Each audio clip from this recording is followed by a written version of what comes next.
7h35 em Campos. Muito bom dia para você ligado na Folha FM 98,3, uma emissora do Grupo Folha da Manhã. Nós estamos de volta com Folha no Ar, primeira edição desta segunda-feira, dia 8 de junho. Já desejando a você uma ótima semana, um excelente dia. Para você que está chegando agora, seja bem-vindo, seja bem-vinda. Este é o Folha no Ar, primeira edição, que tem o seu streaming ao vivo. A nossa famosa live aí no Face, para você também participar, acompanhar, né, interagir conosco aí no programa.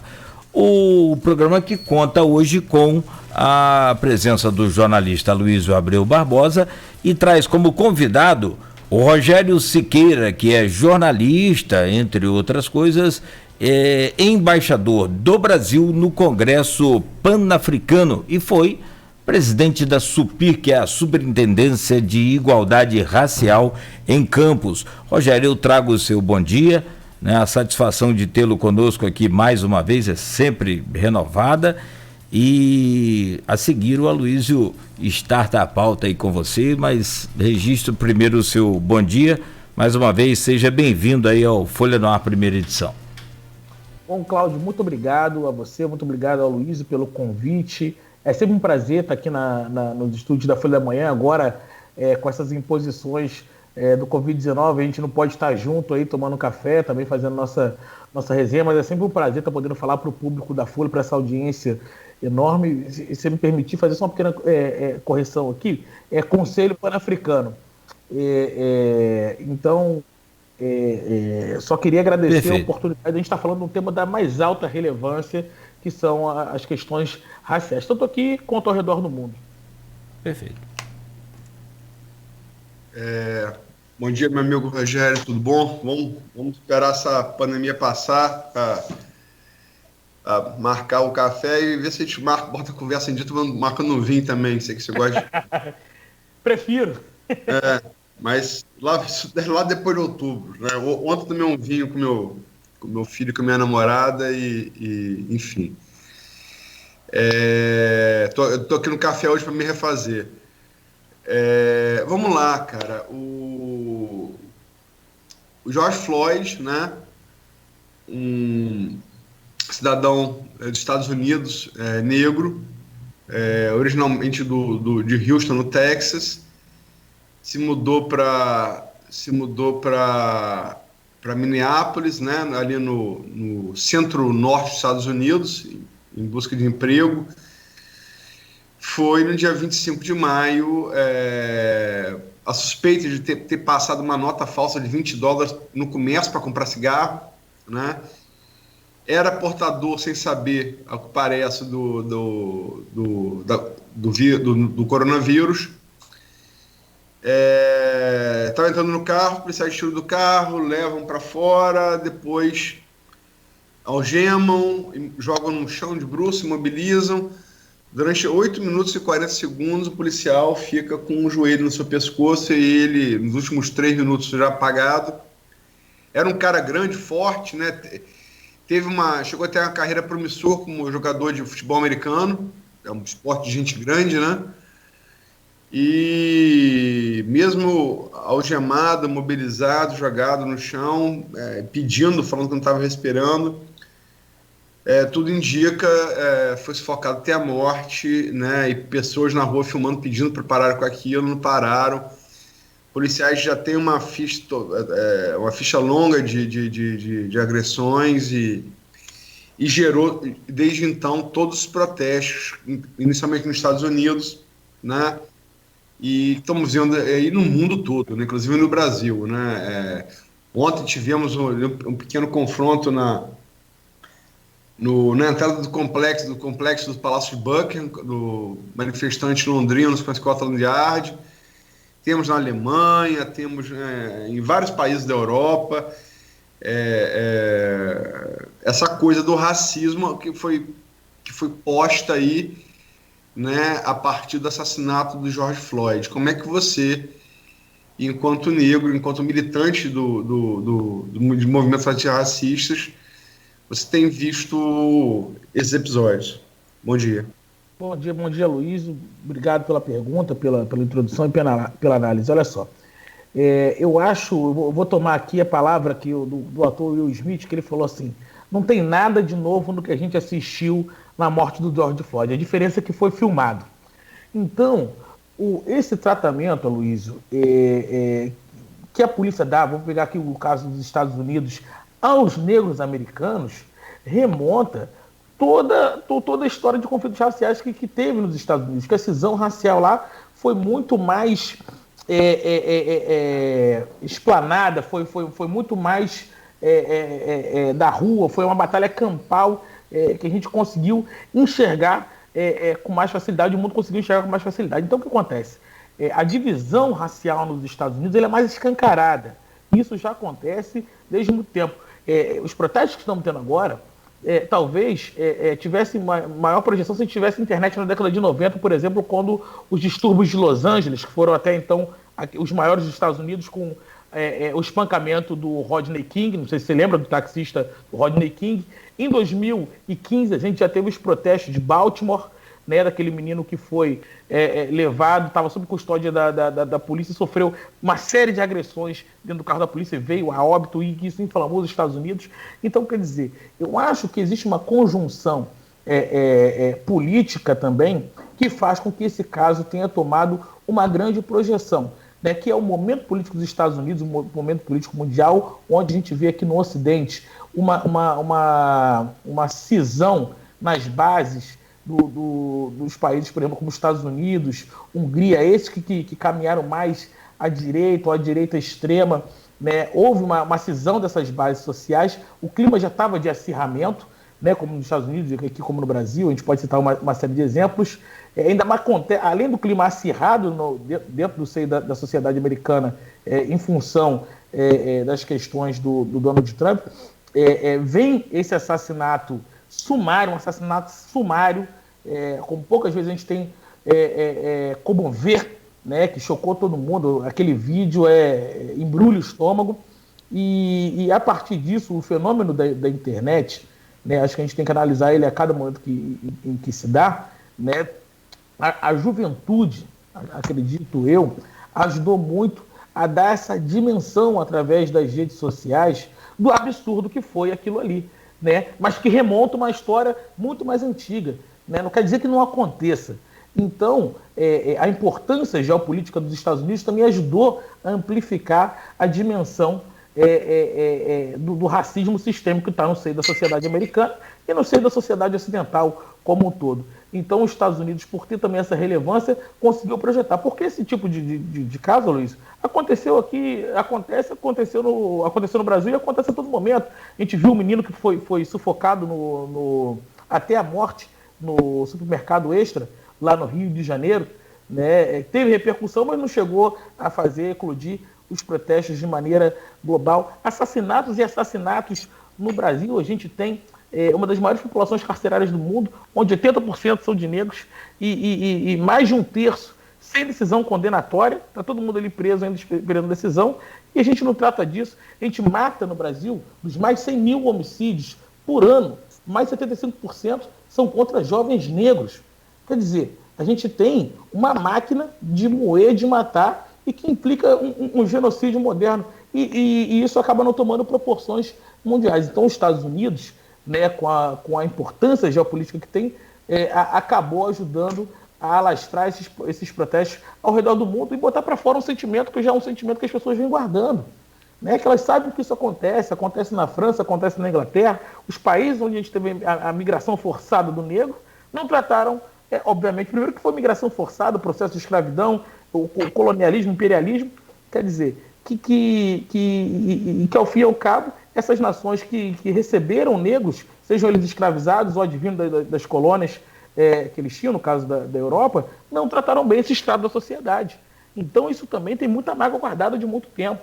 Né? Então o assassinato do George Floyd, ele é um caso gravíssimo e que foi estopim agora, na nossa época, em meio a uma série de crises que a gente está enfrentando, crise do capitalismo, crise sanitária, crises políticas, acirramento das bases sociais, ele veio como um estopim, que botou também uma série de sentimentos para fora e trouxe à tona, à luz da nossa modernidade, o tamanho da cisão racial que a gente tem no Ocidente.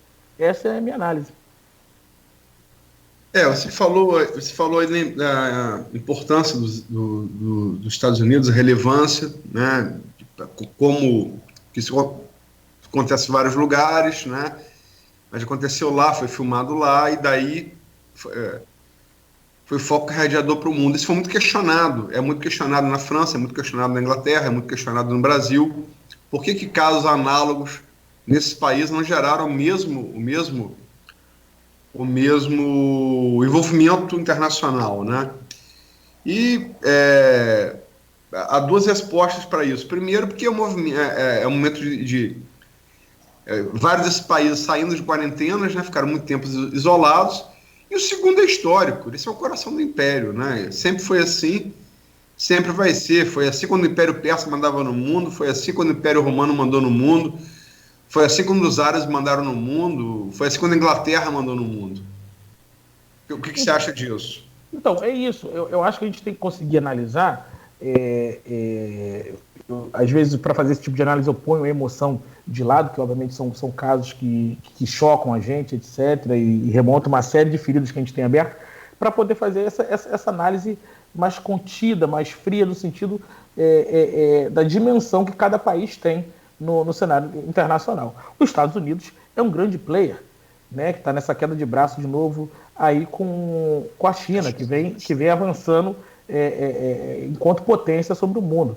Então, quando acontece num país em que qualquer coisa que aconteça lá reverbera de uma maneira muito grande no mundo, claro que vai tomar outras proporções. Então, por exemplo, a cobertura midiática dos Estados Unidos é uma cobertura que tem relevância global para muitos países. Mexe em mercados, informações que saem do seio dos Estados Unidos alteram a percepção de mercados, mexem em economia de países.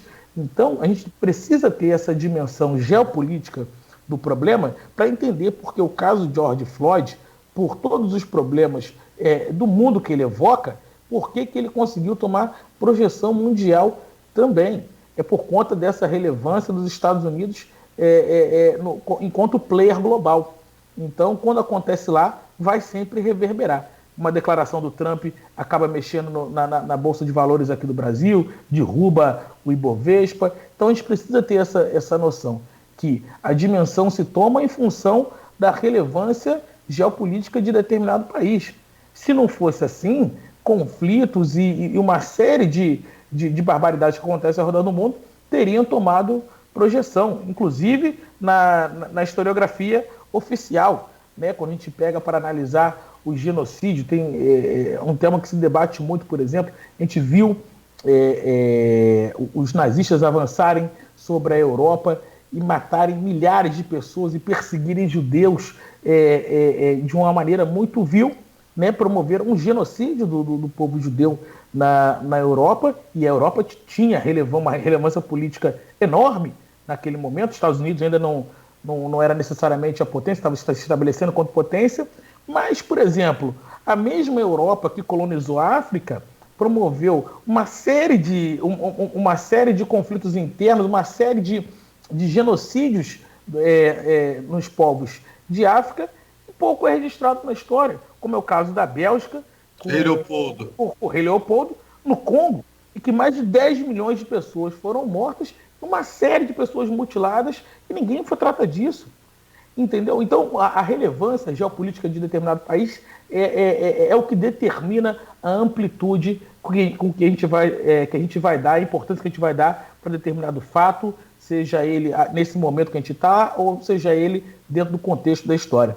Então, é por isso que talvez o caso de George Floyd tenha essa tamanha repercussão, essa capacidade de inflamar as bases sociais de outros países, é porque os Estados Unidos também exerce essa presença de maneira geral no contexto global. É aquela história, né? Eu quero imaginar que em 60 a.C., não tinha arma de fogo ainda, tenham tido vários homicídios por facada. Mas a gente fala até hoje do homicídio à facada de Júlio César no Senado de Roma, né? Sim, exatamente. Mas eu quero crer que ele não tenha sido o único a ser morto à facada naquele período, né? Mas ficou com Júlio César. Então tem muito a ver com a semiótica da geopolítica. Tá por trás disso, se a gente fosse debater aqui em termos mais técnicos, né? Agora, você falou da China, a China está chegando e tal, mas a China tem duas coisas bem diversas em relação aos Estados Unidos e ao Ocidente. Que a China, embora tenha várias etnias e até línguas, mandarim, cantonês e tal, são todas etnias turânicas, né, de asiáticos. A população negra na China é irrisória, né? Ou de qualquer outra etnia que não seja asiática, né? E a China é uma ditadura, né? A China não é uma democracia. Mas temos aqui a pergunta de um amigo nosso em comum, que tanto eu quanto você admiramos bastante, que é o poeta, dramaturgo, literato Adriano Moura.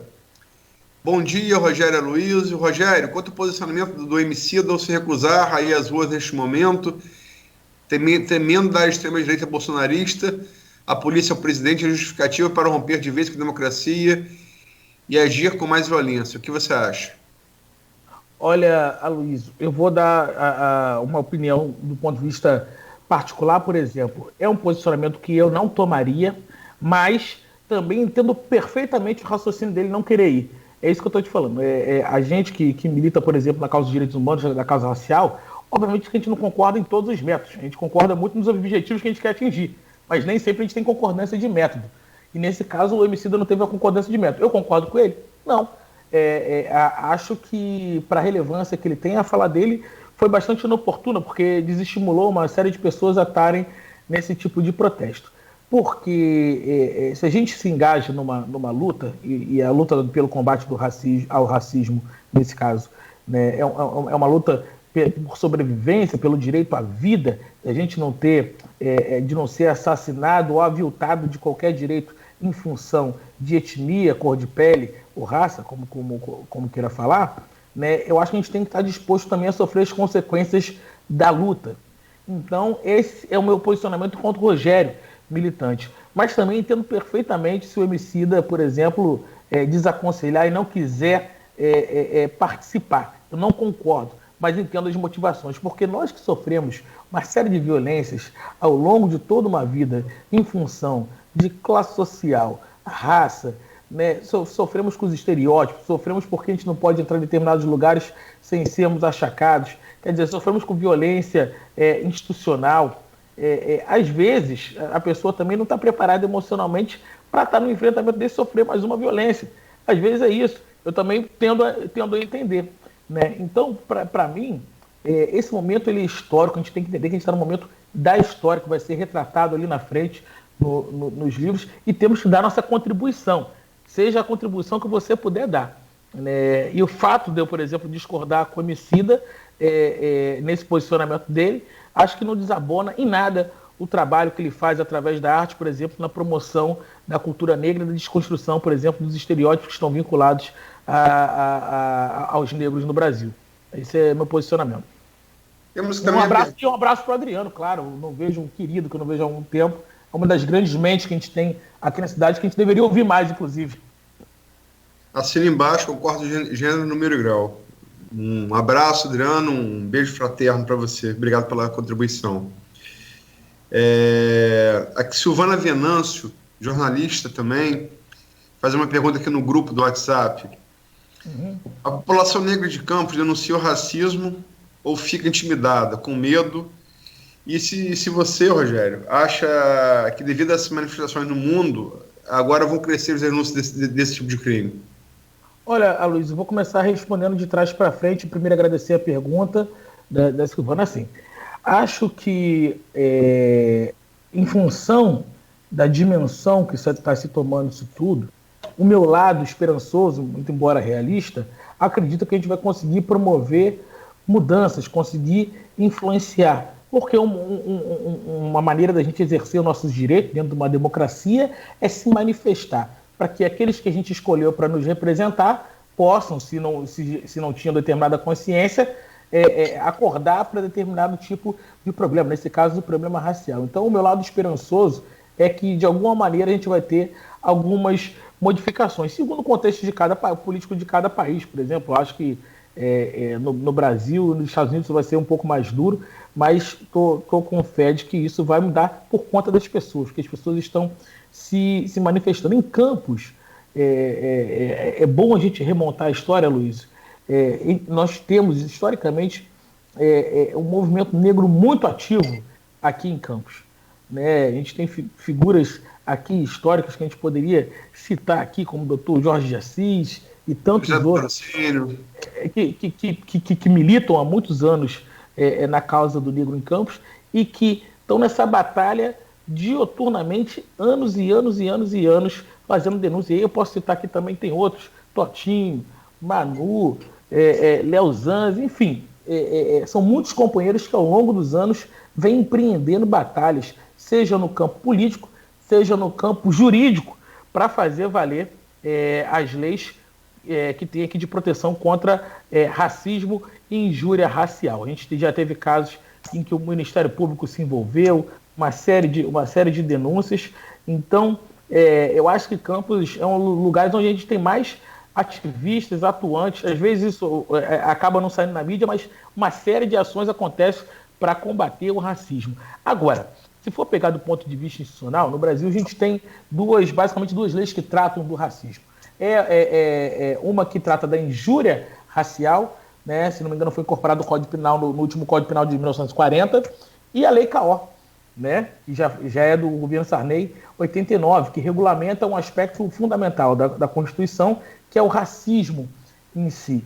Então, a gente tem um problema. Quando a gente vai fazer a denúncia na polícia, quando a pessoa se dispõe a fazer a denúncia na polícia, porque ainda tem isso. Então a gente tem medo de denunciar, porque não se sente acolhido nas instituições que deveriam estar ali para nos acolher. Então, depois que existe uma conscientização, às vezes, da vítima, quando a vítima se propõe a denunciar, a minha percepção é que, às vezes, essa denúncia sempre acaba sendo tipificada como injúria racial, porque o direito brasileiro separa esses conceitos assim de injúria racial e racismo. Injúria racial seria uma ofensa à sua honra, uma ofensa direta a você, né? E racismo, que é um crime inafiançável, né?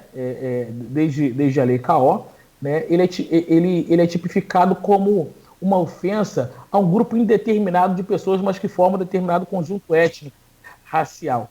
Então, na minha visão, não tem como dissociar injúria racial de racismo. Mas um é afiançável e outro não é afiançável. E no Brasil, quando se tem o registro policial com relação aos crimes de natureza racial, sempre é enquadrado em injúria racial, que na minha visão é um eufemismo jurídico para não ter que colocar as pessoas atrás das grades por conta de racismo. Mas a denúncia em si, às vezes, é muito difícil. Eu lembro, vou pegar aqui um caso recente, eu estava como superintendente da igualdade racial, uma pessoa chegou para mim e falou: Rogério, uma pessoa sofreu racismo no ônibus aqui em Campos, né? Houve um assalto no ônibus, ele era um dos únicos negros e o pessoal apontou para ele e falou que ele era o ladrão. Né? Então apanhou no ônibus, a polícia prendeu, levou. Na hora que ele quis dar a versão dele na delegacia, não deixaram ele dar a versão dele na delegacia e nos acessaram através disso para poder conduzir isso da maneira correta e poder fazer a denúncia da maneira correta. Então, eu falo desse caso, que depois a gente conseguiu levar, fomos muito bem, inclusive, atendidos pelo Dr. Bruno Kleuder, que colocou a equipe à disposição, né, entendeu o nosso pleito, para que aquilo ali fosse registrado de alguma maneira com viés racial. E isso, a vítima assustada, claro. A gente não fez alarde disso, a gente não botou na imprensa, porque era uma situação que a vítima estava muito acuada e com medo de denunciar. Mas que era preciso denunciar porque depois não fica registro. Né? Então causa a falsa percepção de que a gente, às vezes, o número de registro oficial, às vezes é pequeno. E causa, por muitas vezes, a falsa percepção de que a gente não tem casos de racismo, por exemplo, na cidade de Campos dos Goytacazes. Mas é muitas vezes porque a pessoa não quer denunciar, e a gente entende também, ou porque quando chega para denunciar, né, não é registrado como racismo. É registrado como injúria, como difamação, como agressão, etc, etc. Existe uma relutância institucional, muitas vezes, em se fazer o registro do crime de injúria racial e de racismo. Então, esse é um ponto a se ponderar. Então, acho que Campos sempre teve, de alguma maneira, na vanguarda do combate ao racismo, porque está no cerne da sua história. Muitos movimentos abolicionistas surgiram aqui em Campos. Campos foi ativamente partícipe, né, para que houvesse pressão até a chegada do fim da escravidão no Brasil. Tem que se registrar isso, né? Campos foi ativa, né? Teve muito movimento abolicionista. E, obviamente, isso se repercute nas gerações seguintes, porque Campos tem um movimento negro muito ativo há muitos anos, com grandes representantes. Falei aqui, citei José Petrocínio, né, que acho que é o mais conhecido, mas a gente acabou com a pergunta dos ouvintes e telespectadores, adiantando um pouco a pauta. Eu só queria fechar essa primeira parte mais internacional, que você me dissesse qual a sua opinião da atitude do presidente Donald Trump em relação às passeatas a partir da morte de George Floyd, e quais vão ser, no seu entender, as consequências para a eleição presidencial que eles vão ter no dia 3 de novembro. Ele concorre contra Joe Biden, um moderado, que venceu numa virada histórica em cima do socialista Bernie Sanders, né? Tido como maior virada da história das primárias democratas dos Estados Unidos. E como é que você vê a reação de Trump e a consequência na eleição presidencial do dia 3? Olha, Luiz, eu vou fazer um paralelo, inclusive, com a primeira eleição do Obama, onde a internet foi decisiva para colocar o primeiro negro na cadeira de presidente dos Estados Unidos. Então, acho que também essa onda de protestos, a repercussão mundial e como isso se espalhou pela internet também vai ser determinante na eleição americana, no sentido da narrativa que vai se estabelecer na campanha. Obviamente, o Biden vai tentar ficar alinhado com os protestos, né, dentro de um cenário liberal-democrata, e o Trump, por se alinhar com movimentos mais radicais como Tea Party, com movimentos armamentistas de maneira geral, movimentos eugenistas, que o Trump teve associado a vida inteira, eu acho que isso vai ter uma relevância muito grande se o Partido Democrata, com a ajuda das grandes lideranças negras dos Estados Unidos, conseguir transformar essa onda de protestos em uma pauta político-eleitoral que vai fazer esse alinhamento da grande massa de negros, latinos e de imigrantes, de maneira geral, que sofrem todo tipo de preconceito nos Estados Unidos, conseguir converter isso em voto. Se conseguirem fazer esse movimento, eu acho que o Obama vai ter um peso muito grande por ser o atual ex-presidente, está botando a cara na rua para estar nessas manifestações. Acho sim que conseguem capitalizar e destituir o Trump de uma possível reeleição. Claro que existe também um outro ponto que a gente tem que considerar, é que o Trump foi pego também pelo Covid-19, porque do ponto de vista da economia, ele estava conseguindo fazer uma recuperação da economia dos Estados Unidos, e esse é um tema hiper relevante em qualquer país, recuperação dos postos de trabalho. Então ele ainda tinha uma base de sustentação muito boa, calçada nessa questão da geração de emprego e recuperação da economia americana. E aí, quando o Covid vem e bagunça a economia mundial, isso desconstitui um pouco da narrativa do Trump, né, que atingiu os trabalhadores de maneira geral nos Estados Unidos e conseguiu angariar o conjunto geral de votos. Acho que vão ser esses dois fatores. O fator econômico, né, essa erosão da economia global, né, e os Estados Unidos vai sofrer essas consequências, é uma crise sanitária, mas que tem repercussão econômico-financeira, né, com um somatório dessa cisão das bases sociais, em que os radicais vão estar mais alinhados com o Trump do que nunca, mas quem é aquele ali do meio, que de repente ficou com o Trump por uma questão mais pragmática, de emprego e economia, pode pular para cá, para o lado dos democratas, e ser o fiel da balança na eleição americana. É só lembrar que o Biden foi ex-vice-presidente do Obama, né? Sim. E que muito se discute se o êxito inicial do Trump, no momento pós-trabalho, recuperação da economia, até que ponto foi trabalho do Trump, até que ponto foi a colheita da semeadura do Obama. Essa é uma discussão que os economistas lá têm muito, né? Sim. Sobretudo por conta do segundo o governo Obama, que também perdeu o Senado e ficou aquela disputa política ferrenha, enfim. Tem uma série de questões que dá para a gente discutir aqui. Mas a reação dele à crise do estouro da bolha imobiliária em 2008, né? Que os Estados Unidos foi o primeiro país que superou aquela crise, superou antes da Europa. Sim. Mas, enfim, vamos para o próximo bloco falar de coisas mais locais. Vamos lá, Cláudio? Sim, vamos lá. Muito bom esse primeiro bloco aí. O Rogerinho a conversa, o papo com ele é envolvente, né? Você consegue parar de ouvir. E, naturalmente, com você aí também, Luiz. Bom, vamos ao intervalo, então. A gente volta para o segundo bloco com o Folha no Ar, primeira edição, recebendo hoje, né, o Rogério Siqueira, que é jornalista e embaixador do Brasil no Conselho Pan-Africano, e fala no próximo bloco, entre outras coisas, e aí, né, são assuntos sempre polêmicos e que o Rogério vai destacar para a gente, o seu pensamento e o seu posicionamento, as declarações do presidente da Fundação Palmares e também a trágica morte do menino Miguel Otávio. Você acompanha no próximo bloco, aqui no Folha no Ar, primeira edição, que tem o oferecimento dos laboratórios Plínio Bacelar e Clínica Proteus. 1 minuto e meio só e a gente volta.